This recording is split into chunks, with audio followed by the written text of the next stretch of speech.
ఆరోగ్యకరమైన జీవితాలు, పర్యావరణ పరిరక్షణ కూడా ఇప్పుడే వాళ్ళని చూస్తే వాళ్ళ స్కూల్లో చేసే విషయాలు మీరు చెప్పే పరిస్థితికి వచ్చారు.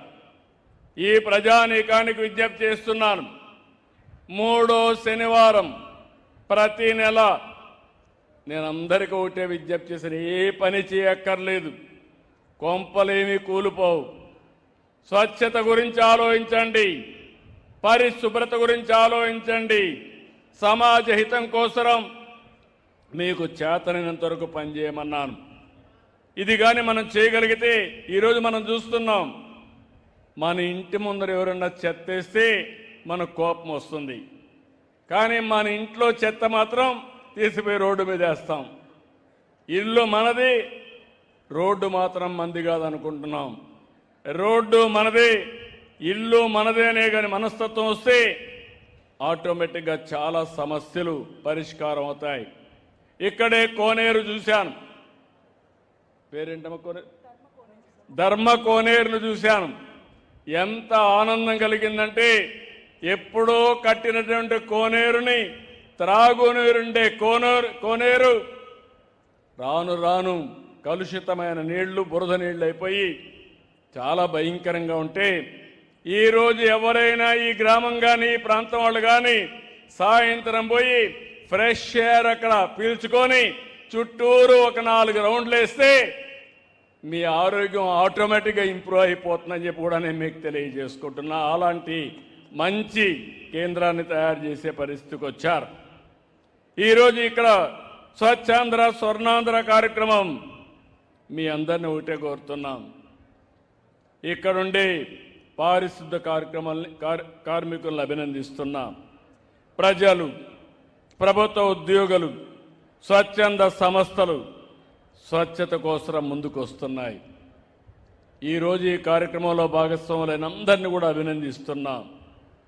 మన ఊరు మన బాధ్యత, ఈ సంకల్పం అందరూ తీసుకోవాల్సిన అవసరం ఉంది.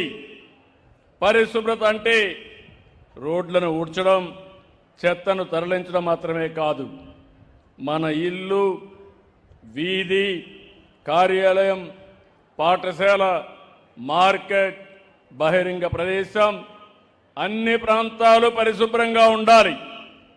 అప్పుడే పరిశుభ్రమైన గ్రామాలుగా తయారవుతాయి, ఆరోగ్యకరమైన కుటుంబాలు వస్తాయి, స్వచ్ఛమైన పర్యావరణం వస్తుంది. దానికే నేను ఈరోజు ఆలోచించాను. ఒకప్పుడు విజన్ 2020 అంటే చాలా మంది ఎగతాళి చేశారు. అది ఈరోజు హైదరాబాదు చూస్తే అందరికీ అర్థమవుతుంది. ఈరోజు 2047కి నరేంద్ర మోడీ గారి నాయకత్వంలో భారతదేశం ఒక అగ్ర దేశంగా వికసిత్ భారత్ సాధిస్తుంది. అదే సమయంలో ఆంధ్రప్రదేశ్ రాష్ట్రం, మీరు రాసి పెట్టుకోండి, ఇప్పుడే ఒక సంవత్సరానికి 30,000 రూపాయలు పెరిగిందని మీ కలెక్టర్ గారు చెప్పారు. తప్పకుండా 2047కి మీ తలసరి ఆదాయం 50 లక్షల వరకు పెరిగే అవకాశం ఉంటుంది. 3.5 లక్షల నుంచి 50 లక్షలు పెరగడానికి నేను ప్రణాళిక రచించాలని మరొక్కసారి విజ్ఞప్తి చేస్తున్నాను. దీన్ని ఉపయోగించుకోవడం మీ అందరి బాధ్యత. ఇక్కడ అవకాశాలు చాలా వస్తాయి. ఇప్పుడే మా సత్యనారాయణమూర్తి గారు అన్నారు, నిన్నటి వరకు అనకాపల్లికి పెట్టుబడులు రాలేదు, విశాఖపట్నం బాగా అభివృద్ధి అయిందని, అనకాపల్లి వెనుకబడిపోయిందని బాధపడ్డాం. ఇప్పుడు విశాఖపట్నానికి మించి ఈరోజు పెట్టుబడులు ఇక్కడికి వచ్చే పరిస్థితికి వచ్చాయి. ఒక పక్క మీరు చూశారు, ఆర్సెలర్ మిత్తల్ స్టీల్ సిటీనే కడుతున్నాడు. ఈ ప్రాంతం అంతా కూడా చాలా వరకు డేటా సెంటర్లు వస్తున్నాయి. ఇంకో పక్క అల్యూమినియం ప్లాంట్ వచ్చింది, ఫార్మా వస్తూ ఉంది.